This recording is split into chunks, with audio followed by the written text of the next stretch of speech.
Hello and welcome to the End of Seeking podcast with myself, Martyn, and Me, Imogen. we're at episode 31, I think. So welcome. Do you have any announcements? I do.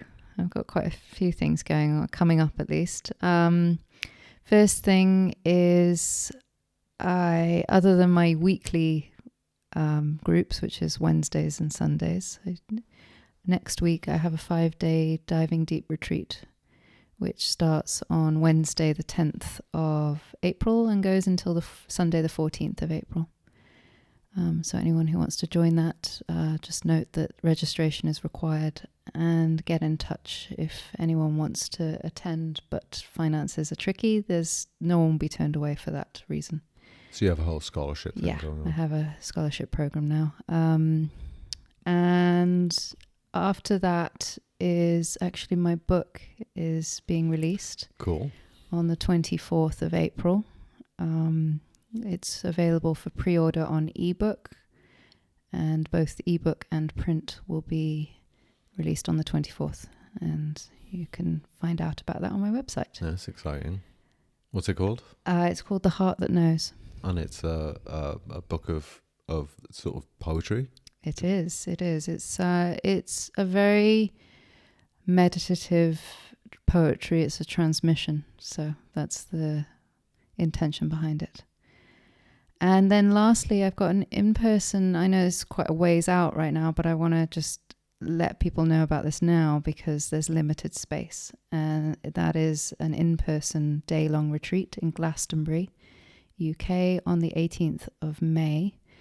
And the early bird tickets end on the 18th of April. So anyone that wants to join it is starting to book up. So I just wanted to mention that. So that's you and another... It is. A dear friend of mine. We're old school friends. We've been sort of together in various ways on this path throughout. And she's a very gifted sound healer. And we're going to have a really beautiful retreat. It's called Journey into the Heart. So. Beautiful. Glastonbury's amazing. It's real energetically... important place. It's full of power. Beautiful place. And we're going to be visiting sacred sites as part of the retreat. We'll sit together in some really beautiful spots there. Cool. That'd be exciting. Yeah. So there's lots going on for me, but those are the headlines there. Great. How about you? What's going on with you? So I did recently did a month of what I call the Spiritual Foundation series, and that was really lovely. Each week I was doing satsang, but looking at it from a sort of a spiritual lens, and so I finished that's done now. I did 5 weeks of that. It was really lovely to get going again because I haven't really been doing any public offering of satsang or anything like that for about 5 years. Yeah, you took a bit of a hiatus. I took a deep inward hiatus. I was still doing one-on-ones, but I was not doing anything public. So anyway, Spiritual Foundation's done, but I've decided to keep going. I'm offering a satsang group on Saturdays every week. Most weeks. I mean, some weeks I'll like when you're doing a retreat, I won't do one that week. So every Saturday, 5 p.m. UK time, I'm going to be doing satsang. So come inquire deeply, or just, as I say, bask in the bliss of being. Satsang is a real place of holding, a real place of energetic benefit. So it'll be, I'll start with a meditation, then we'll have a satsang talk, Q&A, and then we'll do a divine light transmission at the end of that. So that'll be every Saturday. How has that been to be sort of diving into that world again after, taking a step back, that inward call for 5 years? Yeah, I mean, it's beautiful. I mean, it's different. It's such a different experience to holding satsang in a group than to the one-on-one. One-on-one's really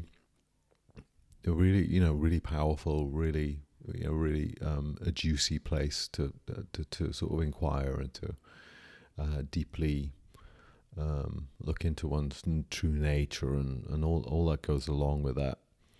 But the group is just a different dynamic. It allows for a different quality of expression, and it has a sort of its own collective energy. It's quite supportive. There's something about people when more people enter into the group, it itself elevates the group. Definitely. And the potency of that presence. I love that. There's a quote. There's a biblical idea. Jesus says something like, whenever 2 or 3 come together in my name, there I will be among you. Yes, love that quote. And if you take that from that idea, that wherever 2 or 3 or more gather together in the name of truth, in the name of like I love satsang, sat, truth, reality, and sangha, which is this coming together, this gathering, this community, that has such power to it. So come together for truth, for that exploration and that recognition. So that's what so Saturdays at 5 p.m. short TLDR. Nice. So we were talking earlier, and what were you saying? You said the other night, we were going to jump off here, you had a bit of a interesting night. So you had a bit of a download, to add some context to this conversation, late the other night, when a new book emerged, chapter by chapter by chapter, or section by section by section, just kept you up for hours. It did. On your phone, writing, capturing the download. Yeah. I had, just to go back a step even further. I'm just finishing, about to publish my first book. Yeah. And I had a second book in mind, and a third one after that. But it's actually the contents of the third one got downloaded to me. What you thought was going to be the third one. What I thought was going to be the third one. So here's the point. What you were talking about, there was some of the things that are coming up in these points of biographical interest were about how one refuses the call, let's say. Yeah. One doesn't discern it, or you refuses it, or you half do it, or you're being called to something, but you're not listening, you're not able to or willing to, but the call is there somehow, right? But it's only on retrospect you go, oh, I was being called there. Yeah, I look back now and I can see some very distinct periods of time that happened not infrequently, actually, every few months or a few years at least, every year or so, that I was being called to something, and I just wasn't quite ready to fully accept it into my heart, what I was being called to. Can you give an example of what that was? Well, the main thing is to this work. To the work, to transmissions, to speaking with people. But I think more generally, it also turns up in a call to the spiritual path. Well, right, because I mean, even before, before the big shift, there was a glimpse shift. That actually changed you. We've talked about that before. That you were you weren't really, you were doing it. I was deeply into satsang and pursuing these things and heading for retreats, and you were like, okay, I'll come along, whatever, but maybe not. Oh yeah, massive ambivalence to all of it. Yeah, but then maybe the one time you had a huge non-dual glimpse, and that changed you. Yeah, and that I'd say that was maybe not the first call, but one of the first major recognitions of that. Looking back, that's what I see it as now. Yeah. Is like a big call to discover my nature. So, but since the big shift into non-duality, let's say, you've talked about just now about more recent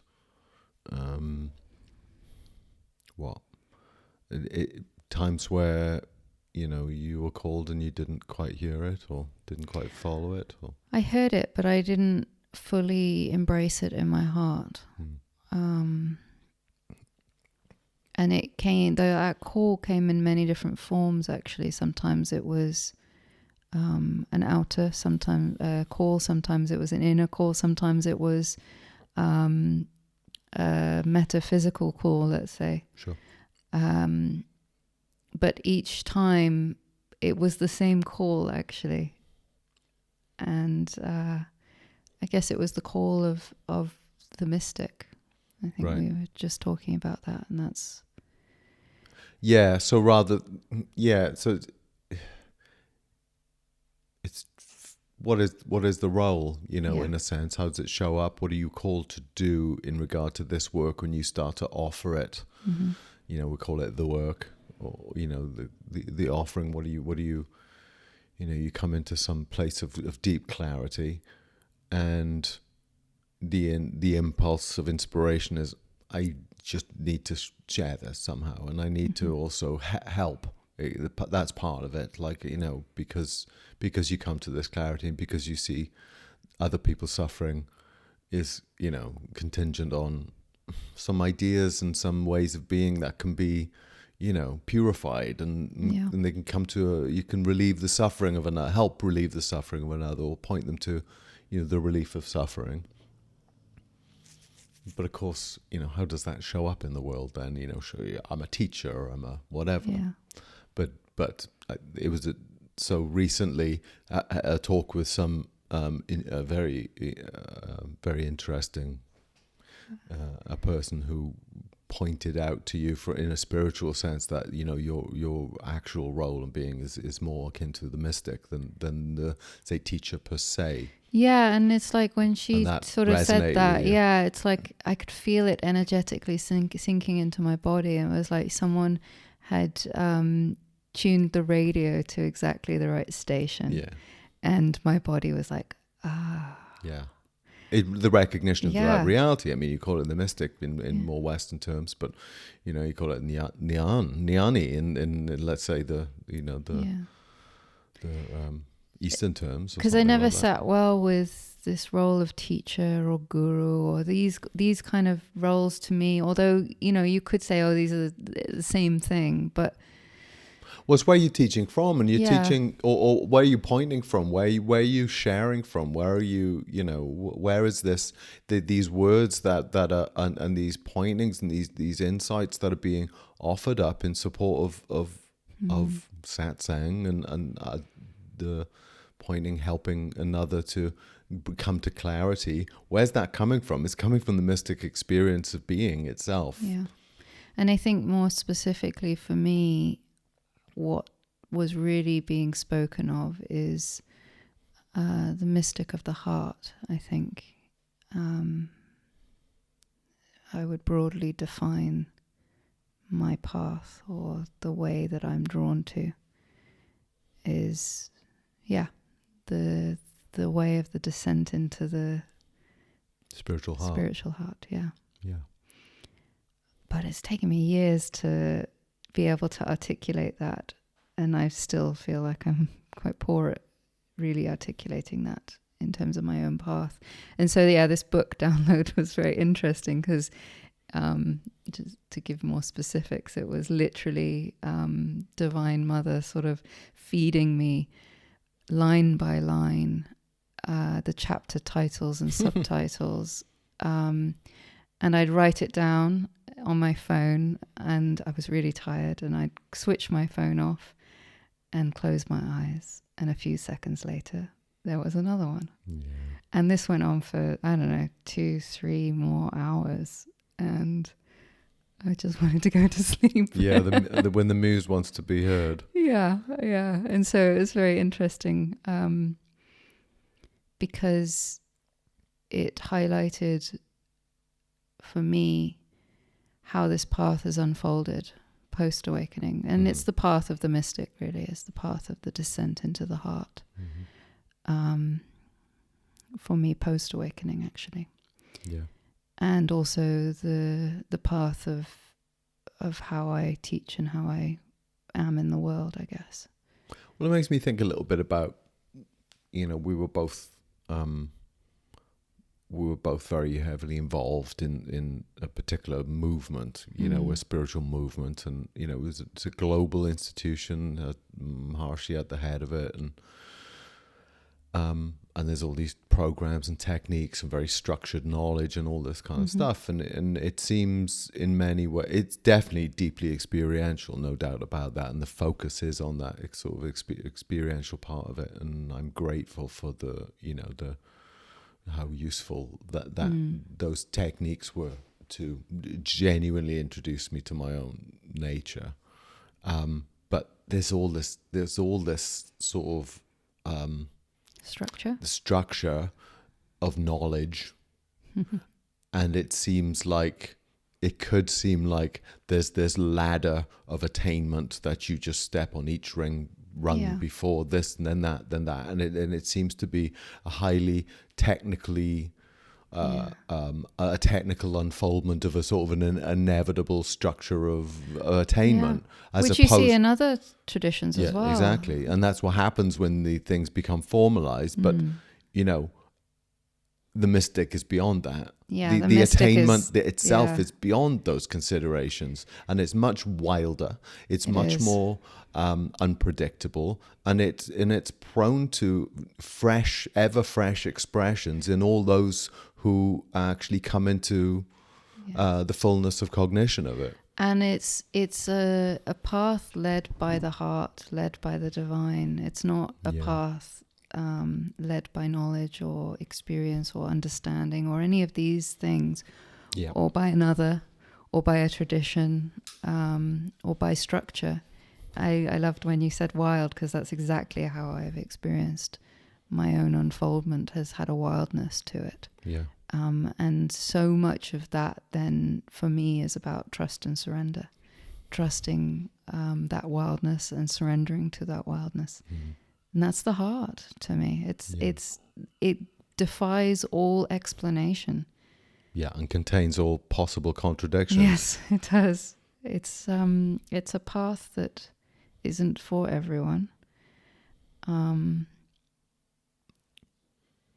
But I feel all paths lead to it.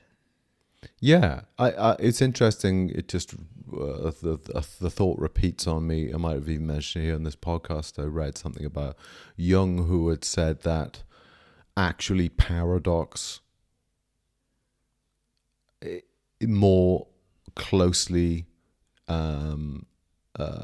demonstrates or describes the nature of reality than non-paradox. This either-or thinking is a binary and exclusive binary, but the both and the presence of completely opposite ideas existing together in the same space of being is actually closer to truer to reality. Yeah. So there's like, I am large, I contain multitudes. Do I contradict myself very well? One of my favorite quotes. So yes.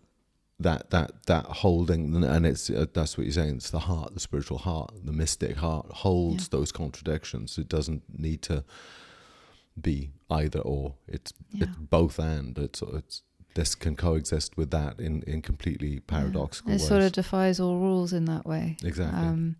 And so that's often why people who are drawn to the mystic path, they have a hard time fitting into any structure. Yeah.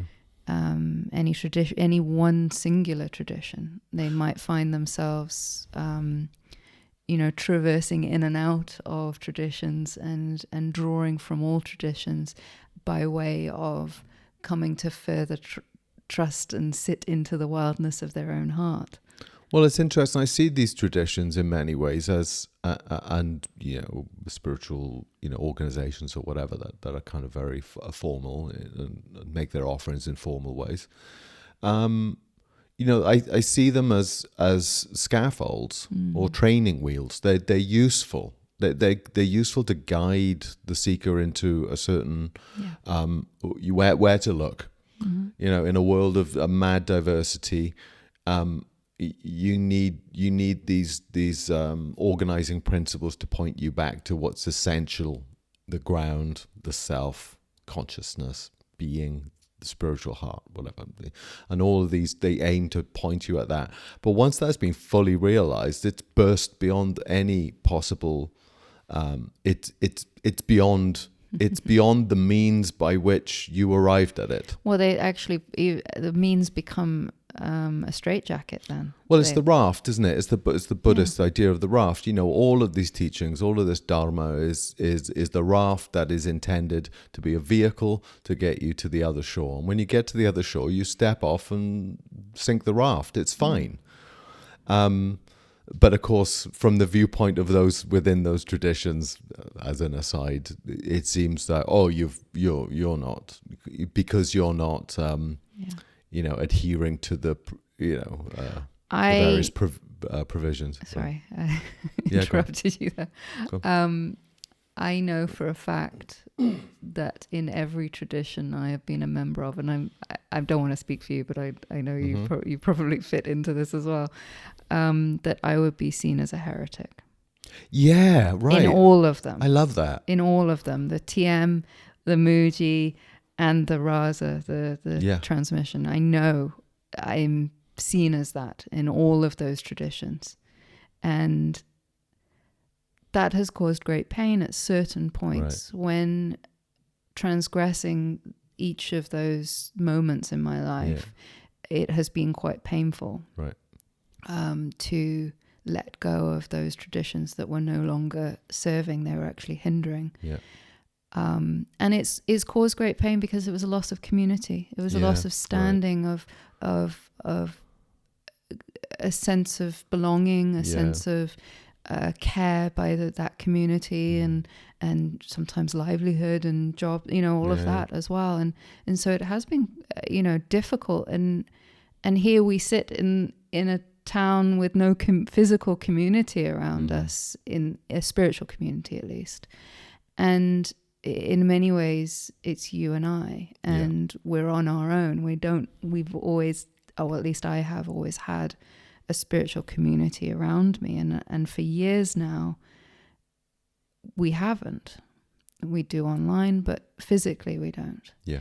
And that's been difficult. That's been a challenge of its own. But I think life has not made a mistake with that, for me at least. No. Because it's required. It's like all of that got torn away so that I could finally sort of step into the mantle. Is that the right word? Mantle? Step into the, I don't know what the right take word the is. mantle. Yeah. Of what I needed to, of the calling that had been there for so long, but I couldn't recognize it. I couldn't fully own it, couldn't fully sort of take that into my heart. Yeah, I think you have to, you have to go forth. I mean, there's this idea of go forth, leaving everything behind. It's like it's in Jesus, gets baptized on the River Jordan, and then he immediately goes forth into the wilderness for 40 days and nights. Gets tempted by but he's on his own. I mean, there's nothing. He leaves all community behind, all family, all friends, whatnot. And the Buddha does, similar things. Goes, all right, that's it. I've got to leave my kingly, my princely life and go off and the Jews going off, after being liberated from the Egyptians, and they go off and they wander for 40 years. So they're freed. It's interesting. So there's this beautiful sort of metaphor of going forth and reality, but this idea that you do have to leave everything behind. And it's not always going to be like in the case of, say, the Israelites going off into being liberated from oppression.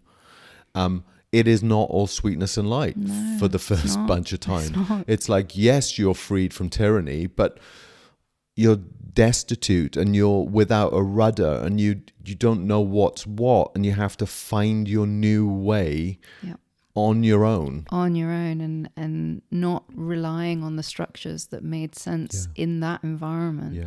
And that can be really hard, because it's certainly led to times where I've felt really lost, even in recent times. I don't have anyone to rely on here. I don't have any resource to fall back on. Or authority to defer to. That's exactly what I mean. And it's like, no, I have to chart my way through this. Sometimes in darkness, in terms of the tunnel forward, the way forward is not super clear. And it's been that way, particularly, it's been that way across the board, but but particularly with the transmissions and the work I'm doing, I've had guidance of Divine Mother, but that's so hands off. It's so subtle. That guidance is so, it's not someone literally going, okay, now do this, now do that, now do that. And there has been some elements of that in my experience, but for the most part, it is a sense of tenderness, of care, of support, of heldness that has been there from her, rather than, okay, now you've got to do it like this. There have been some of that moments, but for the most part, it has been a discovery of what feels right. Right. And sort of a trust and a reassurance intermittently, it seems. Yes. Also with some sort of continuity, but intermittently that yes, you're doing it. That's been helpful. this work is my work, kind of thing. Yeah. You know. Yeah, that's. I don't know what I would have done without that, actually.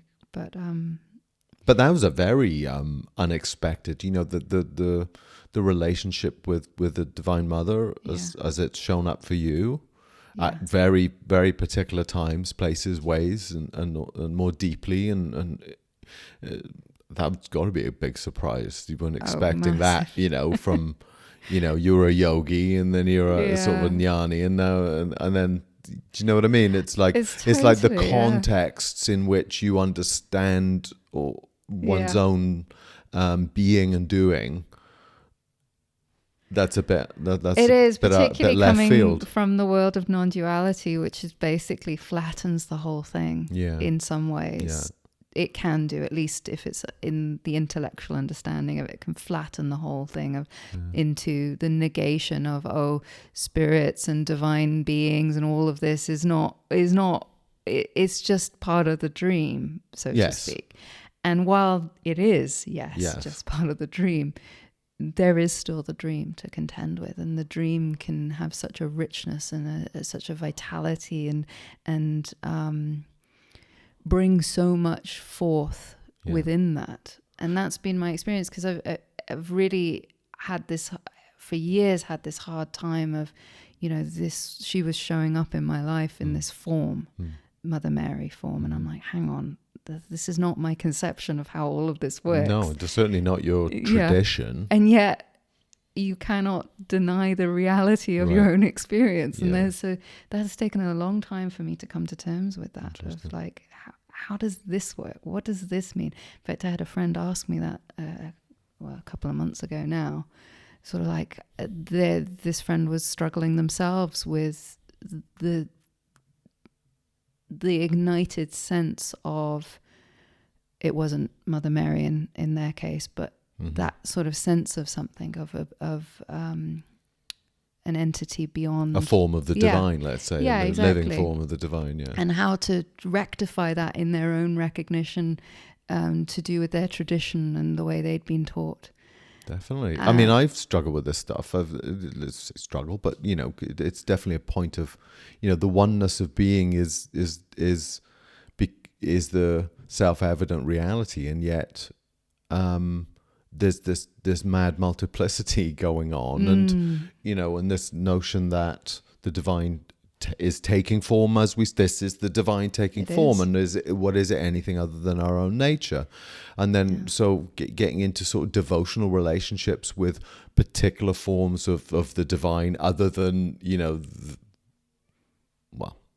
particular forms of the divine. And to me there is no contradiction, without the sense that there's a contradiction. Again, it's part of that paradox, it's part of that mystic mystery. Exactly. There used to be a contradiction there that I couldn't find my home with.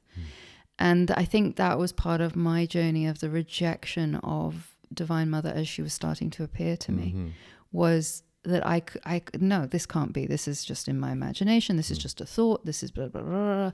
And really a rejection of that notion of even that possibility.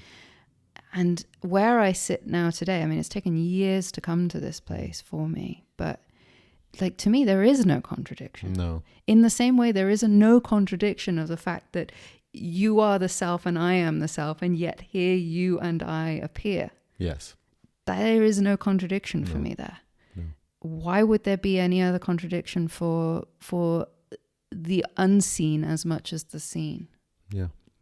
So to me, that's where it sits. It sits that, yes, there is deep devotion and love and tenderness towards Divine Mother in the form of Mother Mary for me. Mm-hmm. But also, it is nothing other than the oneness of self and God, and which is just the one. She is no other than the self. She is no other than me as well. There is no contradiction in there. There's a paradox in there. There's a both and, yes. Mm-hmm. But it's not a contradiction. It's not a separation.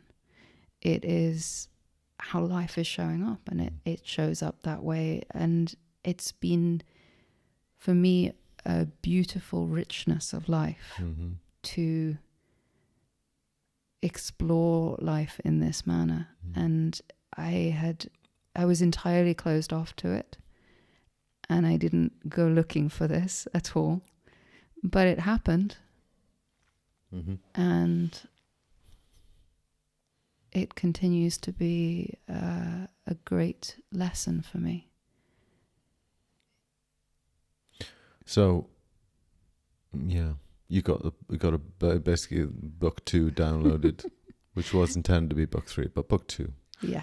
Because your book, anyway, talking of books, you've got your what do you call it? Your proof copy sitting in front of you, which is nice. Your poetry book called The Heart That Knows. Great, which is your debut. Yeah. Which is lovely. So that's going to be out and available. It's on. Actually, you can pre-order it now on Amazon if you want to. The ebook, yeah. The ebook, not the print copy. Yeah, the whole release is happening on the 24th. So it'll all be out. You can just go and buy it. And read it, enjoy it, sink into it. Yeah, it's a transmission. Yeah. It's a meditation. It's an invitation. Yes, it's in the form of poetry, and that poetry has very devotional flavor to it. Mm-hmm. It's quite a scary thing to put it out there in many ways, because it's like my inner heart on a page. And I'm well aware that might not land for everyone. They might not hear it in the manner, and that's fine. But it's for me, it was a book that had to come into being. It started pouring out like late last summer, but yeah, it's very tender. It's very raw and very tender for me to put that out into the world, because it does feel like I'm standing there naked. Well, it's your sort of bhakti side, isn't it? I mean, it's that kind of that quality of devotion, that quality of bliss and love towards the divine nature of being, and each of these poems are sort of meditative. They'll my experience, they take you somewhere. Yeah, that's their intention. That's their intent. That's where they come from, and that's where they return you to. Yeah. So, but that's the back, and as an aside, that so much of, I see so much of the awakening scene, which is very non-dual in many ways, is sort of a little bit. Yeah. Where's the love? You could say it's a bit masculine almost. I'm reluctant to use those terms too much, masculine and feminine, but why not? But it's of them. It's of the mind. Yeah. So it's focused on the silence, seeing through the mind, the science, the Purusha value, the silent being, and it isn't has the fullness of Shakti, of Divine Mother, Yeah.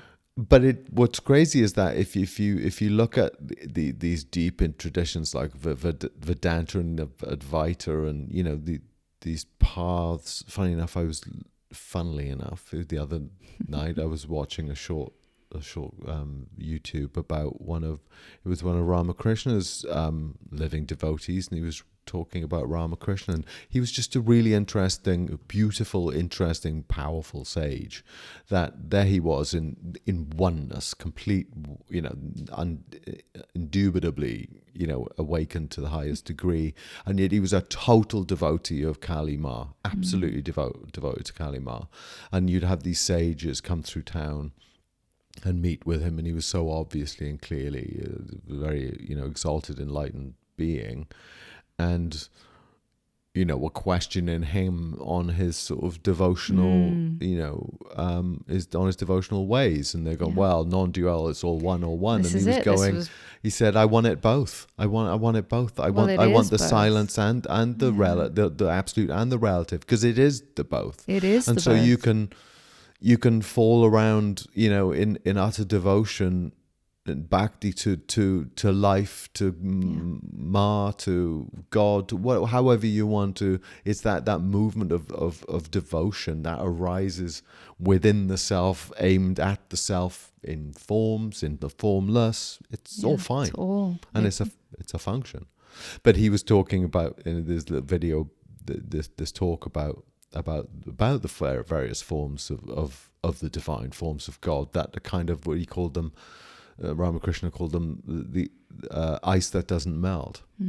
That like all forms fall away, melt like ice into the ocean of being, but somehow that very the absolute being that is self, that is God, also has these structures and forms as an absolute and eternal part of itself as well. These flavors, these fragrances. That's how I interpret it. Is like these divine expressions show up in our lives, and yes, they are still consciousness that we are, but they hold within them. They imbibe a certain fragrance, a certain reflection of a certain texture of life that brings with it lessons in that form, in that way.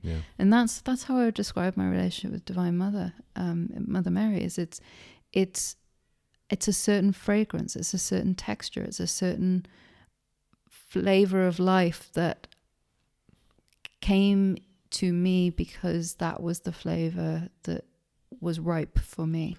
But here's the thing, she's a living presence for you. Yeah. This isn't just some ambient passing, No. There's, and in the same way as, let's look at it a different way. We are one. There is only one. Yeah. And yet I sit here with you as a nominal other in trust that all these different beings exist within and as being. Yes. So we're not separate, and yet we dance together. Yeah, she's as real to me as you are. Her and others actually that show up. Not maybe in the same physicality of you, but that's the but point. Even that there is some physicality there. Yeah. Even then there is yes, physicality it's subtle, there. It's a different kind bodies, of different kind of physicality, but yeah, her presence is just as well known as your presence is to me, and anyone else's presence is. Yeah. Consciousness embodied. So what's the new book about? Well, we've been talking about it, so I think people probably get it's the new book, broadly speaking, and it was unexpected. Like I said, after this book. Oh, what is the new book that's about to come out? No, I might as well press. So the book that's currently coming out is your book of poetry, The Heart That Knows, right? So that's coming out on the 24th. But it's funny, as an artist myself in the past, I always noticed when the moment I finished one work, I was like, next. Yeah, that was a bit of you said that to me, I think it was today or yesterday anyway. You said that to me. Yeah. And I was like, so it's not even out yet. No, it's not. I said it's not even out. I want to take a break, like give me a breath. You obviously not. Yeah. So we'll see anyway. I had already started on what I thought was going to be the second book. Broadly speaking, I had the outline for all of that. But yeah, the third book, which is now going to probably be the second one. We'll see. I don't know. It's all, I've got it all written down, the whole outline of it. And it is biographical. Yeah. But it is very particular to my story around Divine Mother.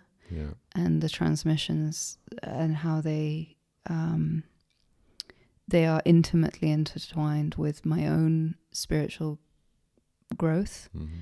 and the work that I do. And so it's not a generalized biography. It's a very specific one about, my descent into the heart, really. Neat. We'll see. No promises. I don't know. It's there though. The outline's there. I just don't know how long it'll take to write. Well, cool. Watch this space.